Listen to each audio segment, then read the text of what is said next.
오늘도 주님의 말씀을 통해 하나님 나라를 이루는 복이 있기를 주님의 이름으로 축원합니다. 우리는 흔히 화장실에 들어갈 때와 나올 때의 마음이 다르다 이런 말을 하죠. 들어갈 때는 급하고 간절한 마음 속에 들어가지만 나올 때는 이제 내 모든 문제를 해결했기에 그 마음이 또한 달라지기 마련이에요. 하나님 앞에 우리의 모습이 그래요. 어려움이 닥쳤을 때 그 간절함과 또 하나님의 구원을 경험했을 때 감사와 찬양의 마음이 있지만 시간이 지나고 나면 또 다른 환경에 처해지게 되면 그 전에 경험했던 구원을 까마득히 잊어버리죠. 그리고 또다시 우리는 그 신앙 없었던 모습으로 믿음 없던 모습으로 돌아가는 경우가 너무나도 많이 있어요. 이스라엘은 그런 우리의 모습을 너무나 잘 보여주죠. 애굽에서 나올 때 또 나올 때 그 고통 가운데 있었을 때의 원망과 또 그러나 그 가운데 구원해 주셨던 하나님의 은혜를 경험했을 때의 찬양, 감사와 찬양, 그게 마치 영원할 것 같았지만 어제의 본문은 그 내용이었죠. 홍해에서 건져주신 하나님을 찬양하는 것이었어요. 그리고 거기서 멈추는 게 아니라 앞으로 약속하신 그 땅에 들이실, 구원에 들이실 하나님까지도 찬양했어요. 그런데 오늘 본문에 와서는 이내 그들의 불평과 원망이 또다시 쏟아져 나와요. 그게 한두 번이 아니죠. 오늘 본문에서 마라에 와가지고 마라에 쓴 물 때문에 원망하고 그리고 거기서 그 문제가 해결되고 나니까 조금 더 가서 신광야에 가서 먹을 것이 없다고 또다시 원망해요. 오늘 본문에 가장 많이 나오는 단어를 꼽으라고 하면 원망이에요. 15장 24절에도 나오고 16장 2절, 7절, 8절, 9절, 12절에 보면 8번이나 이 원망이라는 말이 등장을 하고 있어요. 결국 이 원망의 그 마음이 믿음을 이겨버리더라라는 거죠. 믿음으로 그 모든 걸 이겨야 되는데 오히려 이들에게는 원망이 이겨요. 그냥 이내 원망해버려요. 무엇 때문에 그래요? 마시는 것 때문에 또 먹는 것 때문에. 사실 이게 사람의 기본적인 욕구죠. 이 먹는 것에 대한 욕구는 사람은 누구나 다 가지고 있어요. 먹지 못하면 사람들이 굉장히 날카로워져요. 식사 때를 놓치면 사람들이 굉장히 날카로워져요. 그런 것처럼 지금 광야라는 곳은 먹을 것, 마실 것이 전혀 없는 곳이죠. 광야는 황량한 곳이에요. 빈 땅이에요. 그렇기 때문에 자연스럽게 먹을 것, 마실 것을 구하기 어려운 곳이고 그러므로 자연스럽게 이 먹을 것이 없을 때, 마실 것이 없을 때 사람은 예민해질 수밖에 없는 거죠. 만족함이 없어요. 잘 마셔야, 잘 먹어야 만족함이 있고 풍족함이 있는데 이런 기본적인 욕구가 해결되어지지 않으니까 이들에게서 원망이 터져 나오는 거죠. 이건 그들이 어리석어서가 아니라 지극히 자연스러운 거예요. 당연한 거예요. 마실 게 없기 때문에, 먹을 것이 없기 때문에 나오는 당연한 모습이에요. 그러나 우리는 이 당연함 속에서 모든 사람들이 당연하게 반응한다 할지라도 오늘 우리는 다른 구별된 삶을 살아가야 되는 하나님의 자녀들이죠. 그럼 구별된 삶은 무엇인가? 이걸 우리가 생각해야 한다라는 것이죠. 22절에 보면 홍해에서 이스라엘을 인도하며 그들이 나와서 수르 광야로 들어가서 거기서 사흘길을 걸었으나 물을 얻지 못하고 마라에 이르렀더니 기록하죠. 홍해를 건너서 이제 수르 광야를 거쳐 마라까지 그들이 이르게 되어져요. 사흘길을 걸었대요. 3일을 걸어왔는데 이제 그들에게 물이 부족한 거예요. 물이라는 것이 항상 소지하고 다니면 좋지만 굉장히 무거워요. 저도 산을 좋아해서 산행을 많이 하지만 결국 가장 많은 무게가 있는 게 바로 물이에요. 또 산행을 길게 하려면 물을 많이 가져가야 되는데 그 물의 무게가 가장 많죠. 근데 이들이 그 물을 가지고 다니는 게 쉽지가 않아요. 그러니 지금 3일 길을 갈 정도, 그들이 처음 애굽에서 나올 때 물을 가지고 나왔겠죠. 그런데 그 물이 지금 다 떨어졌고 타는 목마름 속에 놓여 있는 거예요. 사흘 길을 걸으면서 물을 어디서도 얻지 못했어요. 가지고 있었던 물을 다 허비했죠. 많이 가지고 갈 수가 없어요. 애초에 물이라는 건 많이 가지고 다닐 수 없어요. 그렇기 때문에 매일 어디선가 공급을 받아야 돼요. 그런데 이들은 사흘 길을 걸어왔으니, 빈 광야에서 사흘 길을 걸어왔으니 물을 얻지 못하고 굉장히 날카로워질 수밖에 없고 타는 목마름 속에 놓일 수밖에 없어요. 그리고 마라에 왔는데 이 마라에 있는 물들, 그곳에 물이 없지는 않았어요. 마라에 오니까 드디어 물을 발견했는데 발견한 그 물조차도 어땠어요? 그곳 물이 써서 마시지 못하겠으므로 그 이름을 마라라 하였더라. 그 물이 써서 마실 수가 없어요. 그래서 그 지역 이름 자체가 마라예요.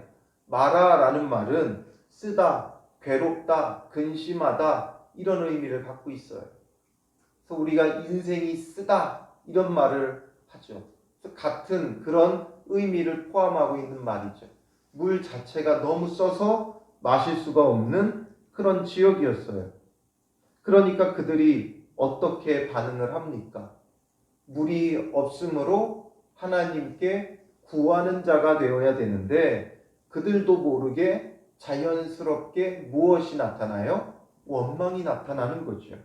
백성이 모세에게 원망하여 이르되 우리가 무엇을 마실까 하매라고 되어 있죠. 원망하면서 무엇을 마실까 하는 거예요. 이게 어떻게 보면 지극히 당연하죠. 그런데 우리는 이 당연한 삶을 버렸어요. 이건 세상의 가치관, 세상의 기준으로 왜 우리를 이곳까지 데리고 와서 마실 물도 없고 죽게 만드느냐? 이건 세상의 방식이에요. 왜냐하면 원망이라는 말은 항상 같이 쓰이는 전치사가 있어요. 누구누구에 대하여라는 말이에요. 원망이라는 말, 우리말도 그렇지만 히브리어에서는 누구누구에 대하여라는 R이라는 전치사가 같이 쓰여요. 그러니까 이 원망은 문제를 누구누구에게 떠넘기는 거예요.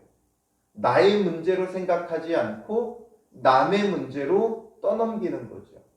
우리가 원망할 때 보면 상대방이 잘못하는 것도 있겠지만 문제를 나의 문제에서 너의 문제로 바꿔버리는 거예요.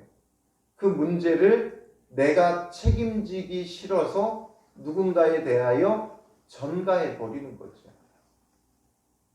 그래서 우리가 어떤 어려움이나 어떤 문제나 어떤 실수나 잘못을 경험할 때 우리는 항상 원망하면서 그게 내 문제가 아니라 남의 문제로 만드는 거예요.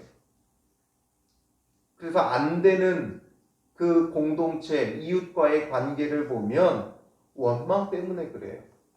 내가 무엇을 잘못했는가를 살피기보다는 너가 이렇게 해서 그렇다라고 원망하는 거죠.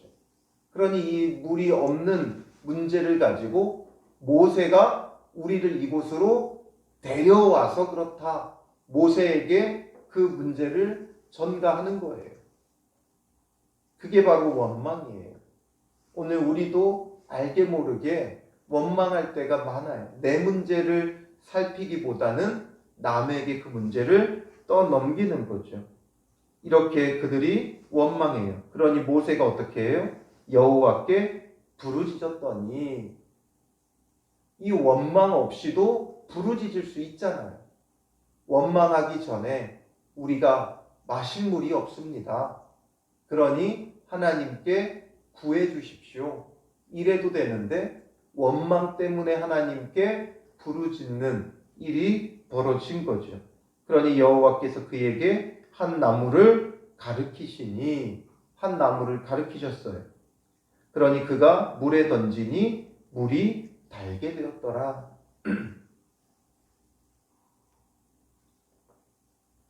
이 나무가 어떤 나무냐를 밝히려고 하는 사람들이 있어요. 그래서 그 지역에 물을 맑게 해주는 그런 작용을 하는 나무가 있대요. 그래서 그 나무가 아니냐 얘기하는데 그 나무기 때문에 물을 뭔가 정수하는 역할을 했을 수도 있겠죠. 그런데 한번 생각을 해보세요. 나무 하나 던졌다고 지금 장정만 60만이에요. 60만 명이 먹어야 돼요. 그리고 그뿐만 아니라 장정만 60만이고 어린아이와 여자와 노인까지 합치면 최소 200만 정도 됐을 것으로 보죠. 근데 200만 명이 마실 물을 나무까지 하나 던졌다고 해서 정수할 수 있겠어요? 정수할 수 있는 효력이 있다 할지라도 200만 명이 먹을 물을 어떻게 정수합니까? 그런데 이것을 던졌더니 그 물이 달게 되었더라. 이게 보여주고자 하는 것이 무엇입니까? 하나님 앞에 구하면 된다라는 가장 기본적인 의미가 있죠. 하나님 앞에 순종했더니 그들의 문제가 해결되어지더라. 이것이 가장 기본적이고 표면적인 의미라면 하나님은 그들에게 마실 물을 주는 것을 넘어 애초부터 하나님은 마실 수 있는 물을 만나게 하실 수도 있잖아요. 그들이 오기 전에 미리 그 물을 정수해 놓으셨어도 되잖아요. 마라의 물이 애초부터 쓰지 않도록 하실 수 있죠. 그런데 그렇게 하지 않고 이들이 사흘 길을 올 동안 물을 얻지 못하게 하시고 그 다음에 마라에 와서 쓴 물, 그냥 마시지 못하는 물이 아니라 쓴 물을 마시게 하신 이유가 있어요. 하나님 앞에 구하면 우리의 모든 필요, 기본적인 필요, 우리의 생명도 주께 있다. 물은 생명을 뜻하죠. 생명체는 물 없이는 살 수 없어요. 생명의 공급자다, 물의 공급자다라는 표면적인 의미도 있지만 더 직접적인 의미가 있어요. 단순히 물을 주는 것 외에 우리는 쓴 물이 단물이 되었다. 여기에 너무 집중해서 이 이후에 나오는 말씀을 잘 보지 않죠. 마라의 쓴물에 대해서 수차례 설교를 들었을 거예요. 들어봤을 거예요. 그런데 이 뒷부분은 아마 생소하실 거예요. 저도 그랬어요. 성경을 수차례 읽었어도 마라의 이 쓴물에 대한 설교를 많이 들었고 거기에 너무 집중되어 있다 보니까 그 뒤에 나오는 더 중요한 의미를 놓칠 때가 많이 있었어요. 거기서 여호와께서 그들을 위하여 법도와 율례를 정하시고 그들을 시험하실세. 여기서 법도와 율례를 정하시고 시험하셨다는 거예요. 그러면서 뭐라고 말씀하세요? 어떤 법도와 율례를 정하고 시험하셨는지 이르시되 너희가 너희 하나님 여호와의 말을 들어 순종하고 내가 보기에 의를 행하며 내 계명에 귀를 기울이며 내 모든 규례를 지키면이라는 거죠. 주님의 법도와 율례가 무엇입니까? 바로 주님의 말씀에 순종하는 것. 이게 바로 주님의 법도고 율례예요. 하나님 앞에 순종하라는 거예요. 원망과 대비해서 원망하는 그들과 대비해서 순종이라는 것을 말씀하세요. 우리가 원망할 거리가 생기거든 주님 앞에 구해야 돼요. 원망하기 전에 주님, 제가 무엇에 순종해야 됩니까? 이거죠.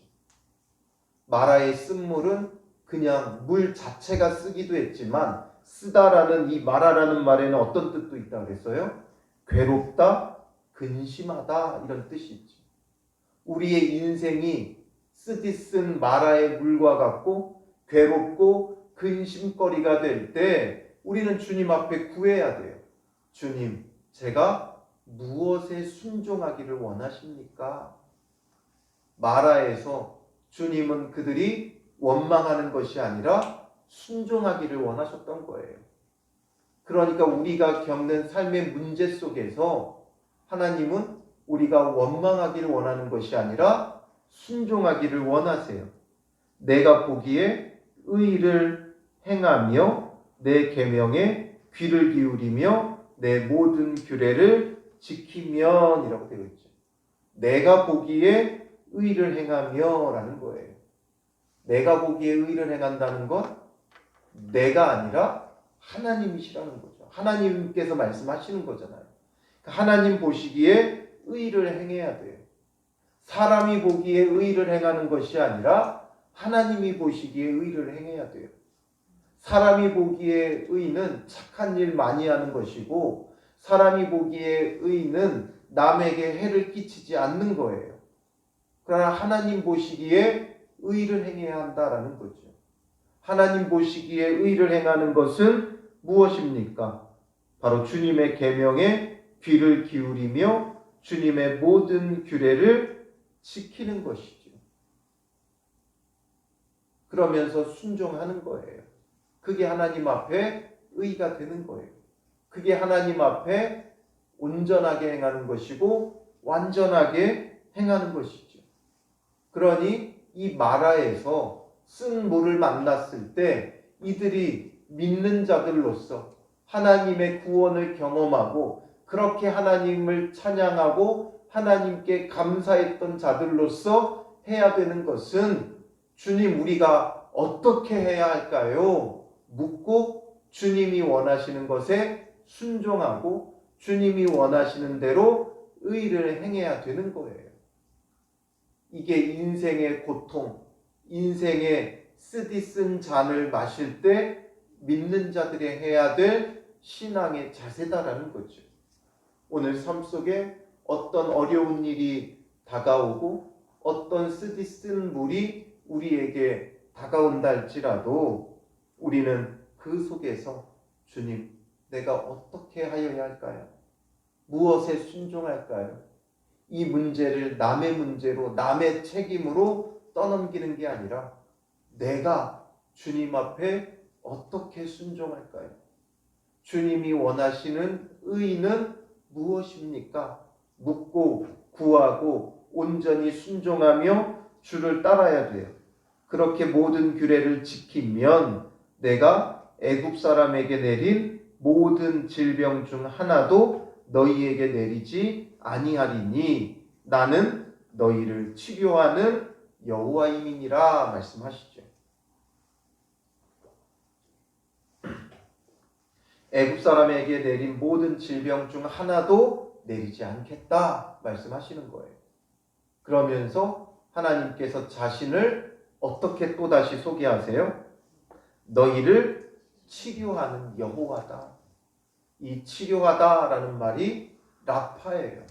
근데 우리는 이 치료하는 하나님에 대해서 어떻게 많이 써요? 우리의 병을 치료하는 하나님. 기적과 같이 병을 치료하는 하나님. 내 문제를 기적과 표적으로 치료하시는 그 하나님을 말할 때 라파의 하나님이라고 많이 쓰죠. 그런 의미가 없는 건 아니에요. 그건 아주 이 라파의 하나님이라는 의미의 지극히 작은 부분 중에 하나예요. 이 라파의 하나님, 라파의 여호와, 치료하는 여호와다, 치료하는 구원자다, 이 의미는 회복해야 한다 이런 거예요. 그 삶의 문제, 쓰디쓴 삶의 문제를 회복해 주겠다. 애굽이 쓰디쓴 마라의 물을 마시는 것과 같았죠. 비록 마라에 오지는 않았지만 그들이 하나님의 명령에 바로가 거부하고 순종하지 않을 때 이 마라의 쓴물과 같은 쓰디쓴 인생을 경험했어요. 10가지 재앙을 경험했어요. 그런 일들이 너희에게는 내리지 않게 하겠다. 순종하고 내가 보기에 의를 행하고 주의 말씀에 귀를 기울이고 그 규례를 지키면 애굽에 내렸던 모든 질병 너희에게 내리지 않겠다라는 거죠. 결국 죄 아래서 고통하는 그 모든 고통의 문제를 치료해 주겠다라는 거예요. 단순히 질병의 문제, 건강의 문제를 뛰어넘어 죄 아래 고통하는 모든 것을 치료하고 회복시키는 구원자 여호와 하나님이시다라는 말씀을 하시는 거죠. 단순히 병 고치는 의원 같은 하나님이 아니라 그 개념을 넘어서서 죄로 고통스러운 마라의 물을 먹는 것과 같은 인생을 회복시켜 주시겠다라는 거죠. 마라의 쓴물 너희가 경험해봤지. 내가 이 쓴물도 단물로 바꾼다. 이런 것처럼 너희가 너희 인생 속에서 내 말에 순종하고 내가 보기에 의를 행하기 위하여 내 말씀에 내 말에 귀를 기울이고 지켜 행하면 내가 모든 것을 치료하고 회복시켜 세상 사람들이 겪는 그 고난과 그 고통을 겪지 않게 하겠다 이거죠. 이게 바로 치료하는 여호와, 라파의 여호와 하나님이신 거예요. 오늘 우리에게 이 하나님이 필요하죠. 우리는 죄 가운데 고통스럽고 죄 가운데 쓰디쓴 물을 먹는 인생이기에 이제 이 치료의 여호와가 필요해요. 그 주님을 구해야 되는 거죠. 원망과 불평보다는 주님의 말씀에 귀를 기울이고 지켜 행하는 자가 되고 주님 앞에 순종하는 자가 되어 우리의 삶을 치료하시는 여호와 하나님의 은혜를 경험해야 하는 거예요. 그래서 그들이 이제 엘림에 이르게 돼요. 하나님께서 그들을 이끌어 엘림에 가게 하고 그 엘림에서 물샘 12과 종려나무 70그루를 만나게 되어지죠. 물샘 12 하니까 뭐가 생각나요? 12지파가 생각나죠. 각 지파마다 우물을 하나씩 얻어서 또다시 물을 공급받게 하죠. 광야라는 곳이 물을 찾을 수 없는 곳이지만 하나님의 인도하심을 따라가면 결국에는 물을 얻는 거예요. 그래서 엘림에서 샘 12를 얻고 종려나무 70그루가 있는지라. 70 성경에 하나님의 백성에 대해서 12과 70이라는 숫자가 참 많이 나와요. 12은 12지파로 구성되어져 있죠. 그리고 70이라는 숫자는 수차례 나오는데 70인의 제자를 보내시는 것도 나오고 구약에서의 이 70은 이스라엘의 장로들, 70장로를 의미하죠. 각 지파마다 대체적으로 한 5명의 장로들이 있었을 거예요. 그러니까 70인이 되어지죠. 그래서 그 장로들을 중심으로 해서 종려나무 하나씩을 얻어서 그들이 그곳에서 공급받죠. 이 종려나무는 우리가 잘 아는 대추야자 그 나무예요. 대추야자. 우리나라의 그 대추처럼 생겼는데 그 안에 과육은 완전 꿀이죠. 그래서 꿀야자라고도 불려요. 그러니 광야를 걷는 동안 이들에게 이 대추야자는 치료의 능력이 또 있어요. 굉장히 꿀이고 달고 그렇기 때문에 건강에 안 좋을 것 같지만 굉장히 또 치료 목적으로도 많이 쓰고 공급받는 과육이 되어지죠. 그러니 이 대추야자 70을 또한 만나게 돼서 대추야자를 또한 공급받는 거죠. 그래서 그들이 그 물 곁에 장막을 치니라. 이곳에서 그들이 당분간 물을 얻고 또 대추야자를 얻고 이러면서 공급을 받는 은혜를 경험해요. 그리고 이제 거기서 어디로 옮기게 됩니까? 16장으로 넘어오면서 1절에 보면 엘림에서 떠나 엘림과 시내산 사이에 있는 신광야에 이르니 애굽에서 나온 후 둘째 달 15일이라 라고 말하죠. 엘림과 시내산 사이에 있는 신광야에 오게 돼요. 그리고 그때 날짜가 언제예요? 둘째 달 15일. 애굽에서 떠나온 지 얼마가 됐어요? 딱 한 달이 됐죠. 첫째 달 14일에 바로 6월절 어린 양을 잡았고 그 밤에 이제 모든 장자들이 죽임을 당한 다음에 그들이 나왔어요. 그러니 14일 밤에 잡았고 모두가 죽었고 그 다음에 나왔기에 15일째 되는 날에 나왔겠죠. 첫째 달 15일에 나와서 이제 둘째 달 15일 꼬박 한 달을 오게 되어졌어요. 한 달을 오다 보니까 이들에게 이제는 뭐가 떨어져요? 식량이 떨어지죠. 물은 진작에 마라에서 떨어졌었고 이제 식량도 다 떨어지게 되어져요. 식량이 떨어졌다면 마라에서 경험한 것처럼 모세에게 찾아가 자기들의 상황을 토로하고 하나님 앞에 구하면 되죠. 우리에게 이제 먹을 것이 다 떨어졌습니다. 하나님께 구해 주십시오. 기도해 주십시오. 이렇게 해야 되는데 이들이 어떻게 해요? 모세와 아론을 원망하여 3절에 이스라엘 자손이 그들에게 이르되 우리가 애굽 땅에서 고기 가마 곁에 앉아 있던 때와 떡을 배불리 먹던 때에 여호와의 손에 죽었더라면 좋았을 것을 너희가 이 광야로 우리를 인도해 내어 이 온 회중이 줄여 죽게 하는도다 말하죠. 원망의 두 번째 특징이 나와요. 원망의 첫 번째 특징은 남에게 책임을 전가하는 거라고 그랬죠. 두 번째 특징은 뭐예요? 과장해요. 원망하다 보면 과장하게 돼요. 거짓말도 서슴지 않죠. 그들이 애굽 땅에서 고기 가마 곁에 앉아 있던 때와 떡을 배불리 먹던 때가 좋았다 이 얘기죠. 그들이 언제 애굽에서 고기 가마 곁에 앉고 떡을 배불리 먹었습니까? 그들이 애굽에서 했던 건 노예 생활이었어요.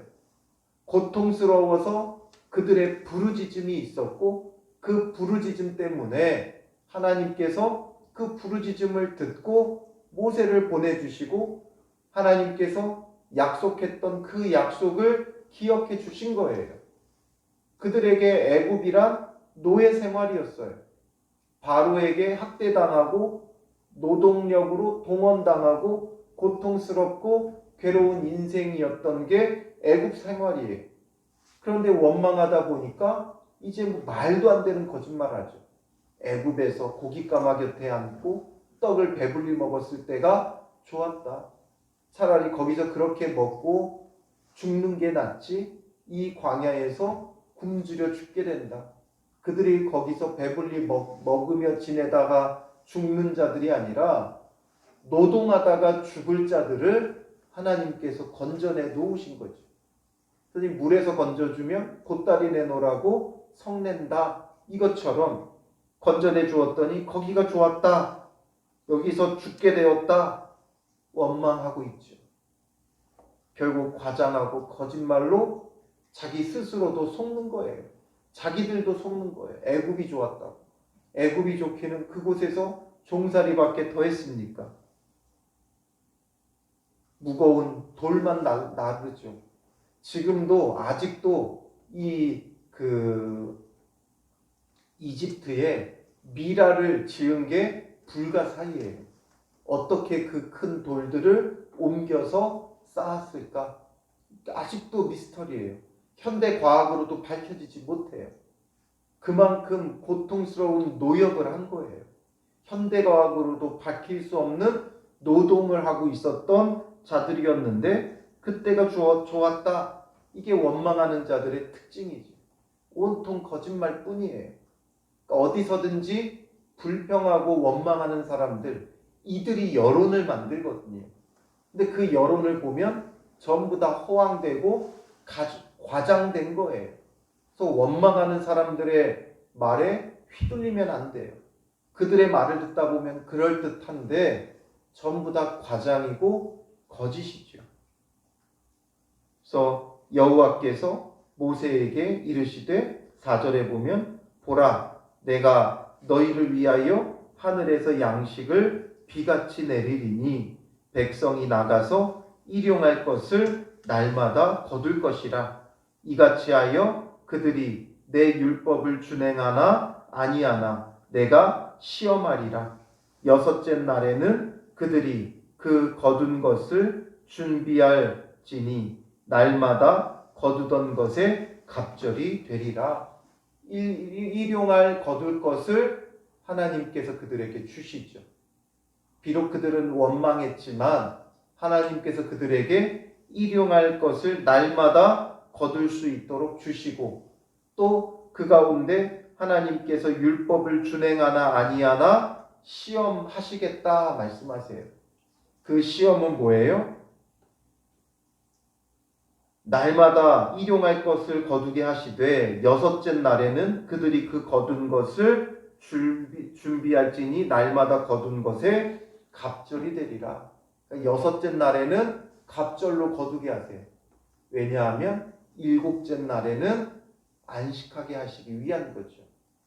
시내산에서 언약을 맺고 율법을 주실 때 정확하게 안식일 규례가 주어졌지만 그 이전부터 이들에게는 이런 안식법이 있었던 거예요.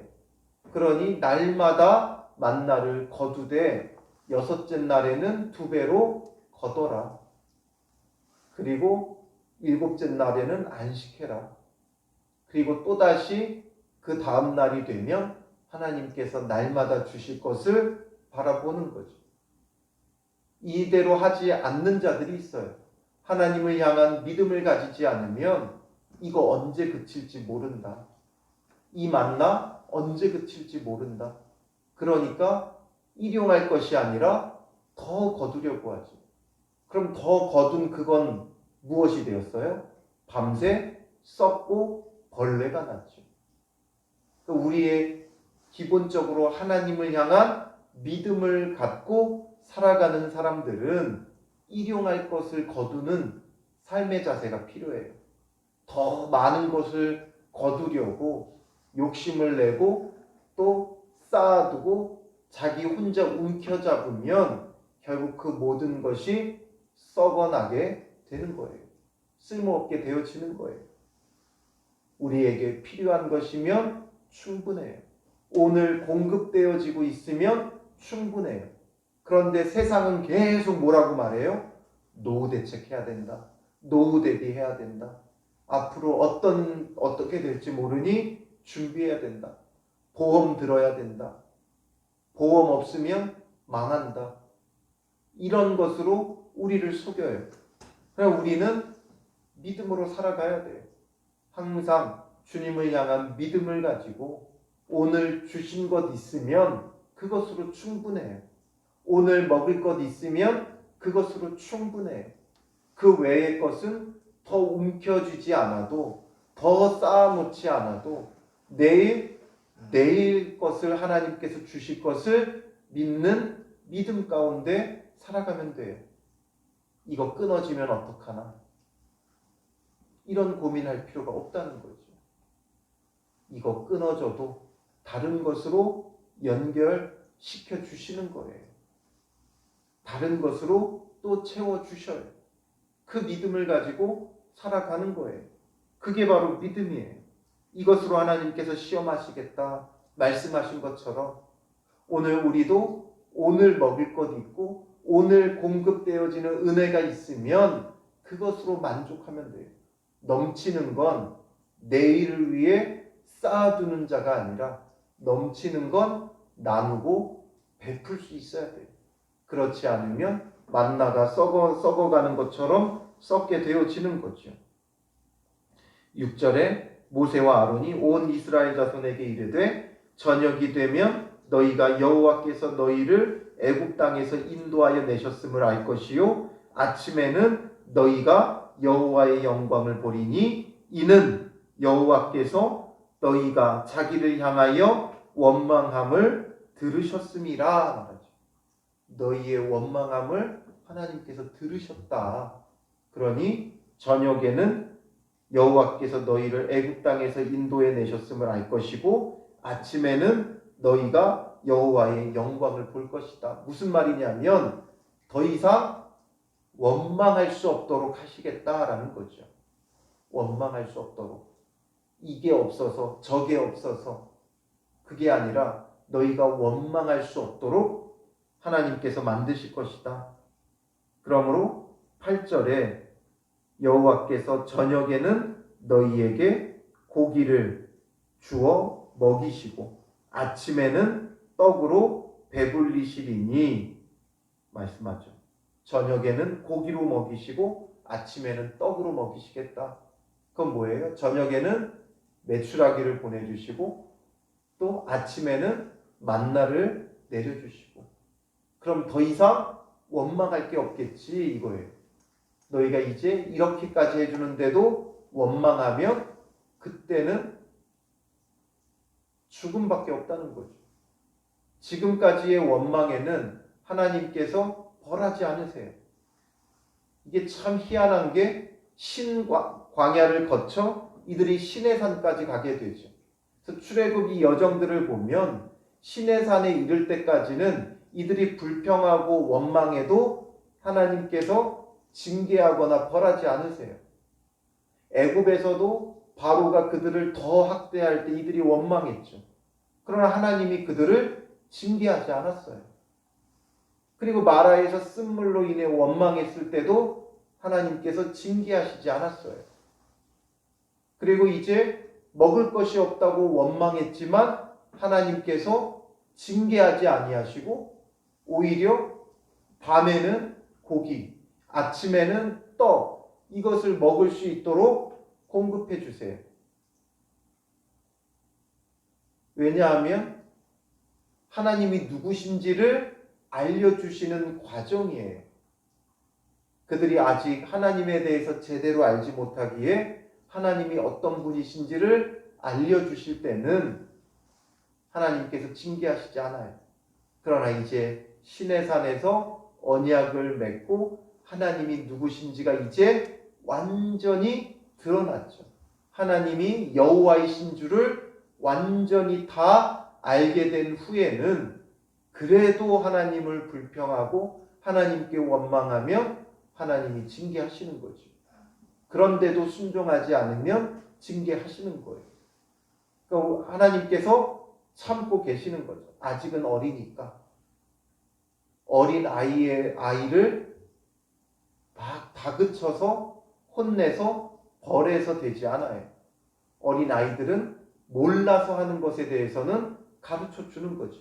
지금은 몰라서 그런 때이기 때문에 이들의 신앙의 어린아이 때이기 때문에 하나님께서 달래주시고 공급해 주시는 거예요. 우는 아이에게 떡 하나 더 주는 거예요. 우는 아이에게 무엇이 필요한지를 봐주시는 거예요. 그러나 다 커서도 울고 있으면 안 되는 거죠. 어린아이 때는 울면 젖을 줘요. 울면 기저귀 갈아줘요. 그런데 다 큰 후에도 울면 그때는 혼나죠. 왜 울고 있냐? 말로 해야지. 이것처럼 어린아이와 같은 신앙 때에는 하나님께서 공급해 주세요. 그러나 그게 언제까지나 그렇지는 않다는 거죠. 우리의 신앙이 이런 어린아이에서 성장해야 되는 거예요. 그러니 주님께서 그렇게 말씀하시고 그들의 원망에 대해서 한 말씀 해주시죠. 그게 뭐예요? 우리가 누구냐? 너희의 원망은 우리를 향하여 함이 아니요 여호와를 향하여 함이로다 말하죠. 모세와 아론에게 이들이 원망했지만 그 원망의 소리를 하나님께서 다 듣고 계셨죠. 그리고 모세를 통해 말씀하시는 거예요. 너희의 원망은 우리를 향하여 함이 아니요 여호와를 향하여 함이로다. 원망은 결국 하나님을 원망하는 거예요. 왜냐하면 이 세상의 창조자가 하나님이시고 모든 일을 주관하시고 섭리하시는 분도 하나님이에요. 그러니 우리가 겪는 모든 일들은 하나님이 내게 허락하신 거예요. 그러니 그런 환경 때문에 여러 가지 그 상황 때문에 원망하는 건 그 상황을 그 환경을 주신 하나님을 원망하는 거죠. 그러니 우리의 이 원망을 조심해야 돼요. 누군가를 원망하는 건 그 사람을 원망하는 게 아니라 하나님을 원망하는 것이다 라는 거죠.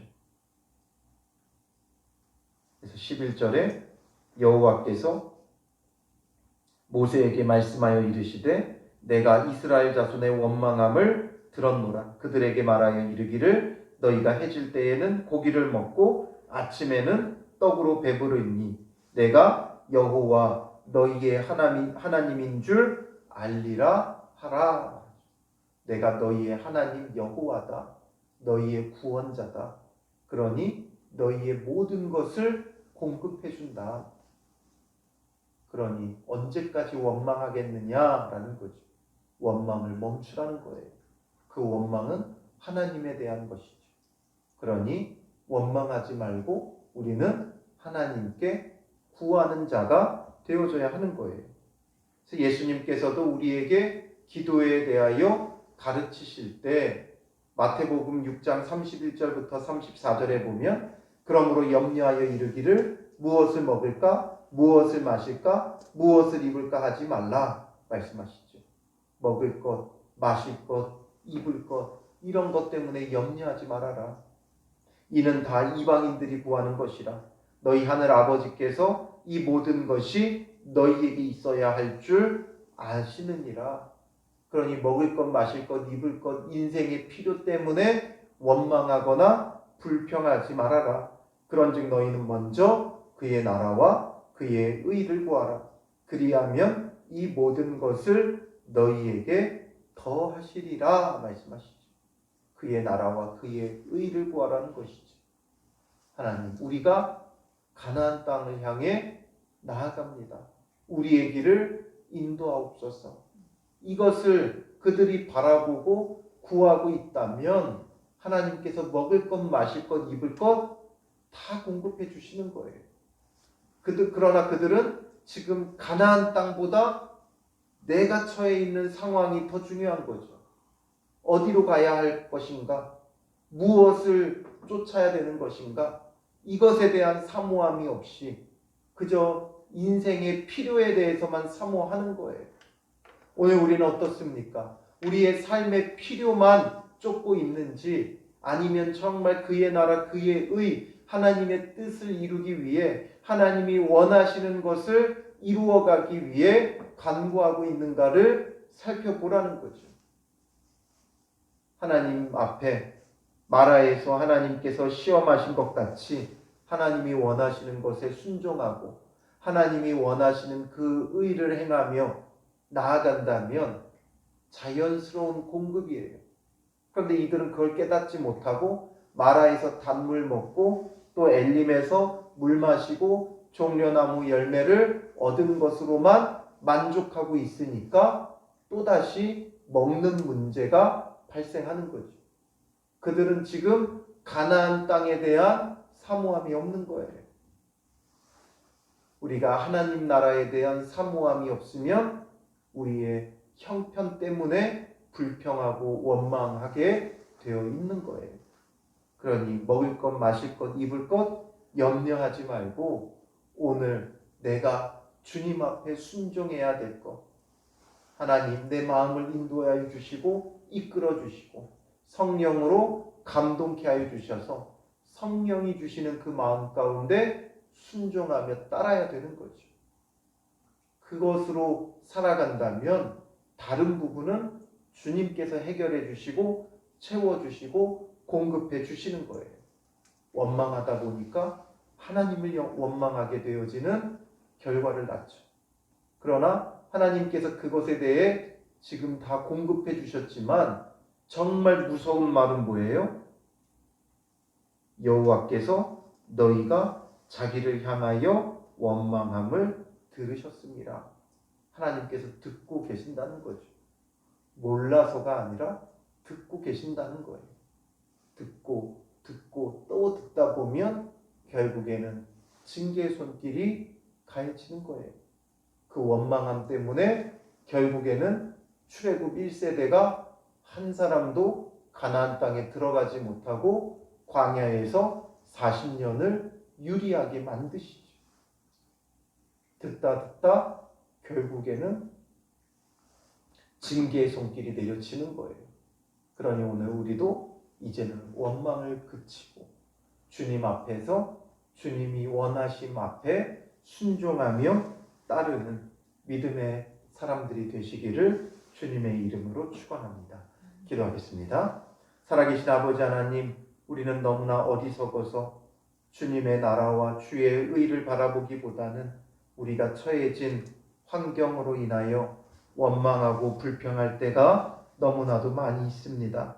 이 원망이 누군가를 향한 것이 아니라 결국에는 여호와 하나님을 향한 원망이 됨을 우리로 하여금 깨닫게 하시고 이제는 원망을 그치고 주님 앞에서 우리가 무엇을 마땅히 행하여야 할지를 구하게 하여 주시며 주님 앞에 순종하고 주님이 보시기에 의를 행하며 주의 말씀에 귀 기울이며 주의 말씀에 지켜 순종하는 자들이 되게 하사 먹을 것 마실 것 입을 것에 대한 염려가 아닌 하나님의 채우심과 하나님의 공급하시는 은혜 속에서 그저 주님 나라와 주의 의를 구하고 이루어가는 복된 삶이 되게 하옵소서.